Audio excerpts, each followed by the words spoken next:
say daily we talk about different positions, don't we, Emma? So I'm going to try and show you on with my camera.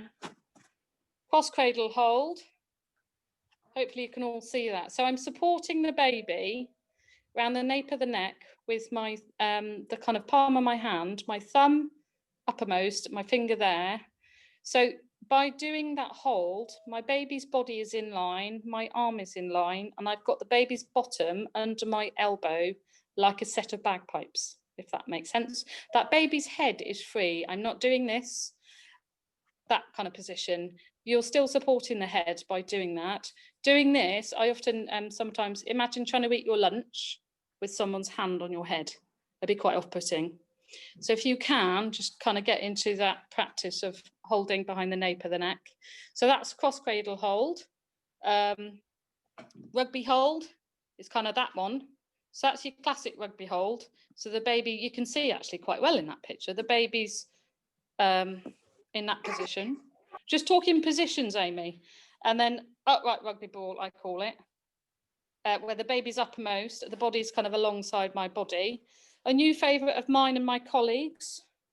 Can I show you? My baby's a bit little, so I'm going to get a different baby because I've got a preterm baby and then I've got a term baby. So my term baby, this is a koala hold. So heads almost, it does take support with obviously your midwife, health visitor, maternity care worker, etc. Laid back feeding position. So imagining I'm laid back. You probably can't see this very well on camera there. My baby's laid back, my dolly's kind of, my baby's on my chest. That can be a really nice one actually for one. So if your baby's had forceps spontaneous delivery, sorry, the tablet's falling down.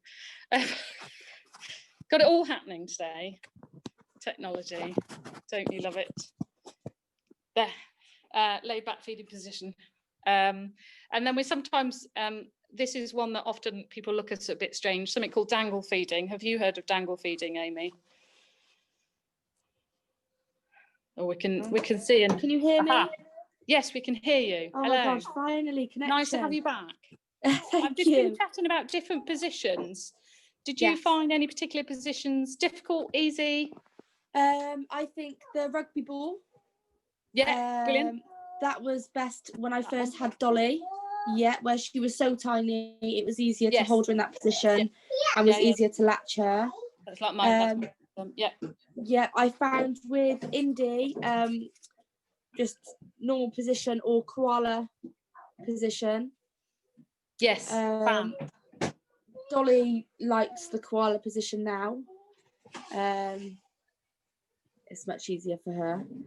But I think once you get the hang of latching and actually feeding, it's I think every position will be easy once you've mastered latching. Would you say did you find in the beginning getting the hang of just one position and kind of getting the latch sorted in one position before you then kind of practice with other positions?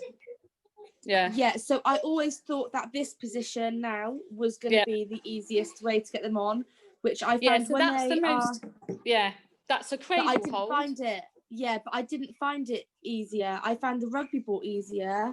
I found in cradle position, when the nipple's in their mouth and when they're so small, the rest of the boob covers their nostrils.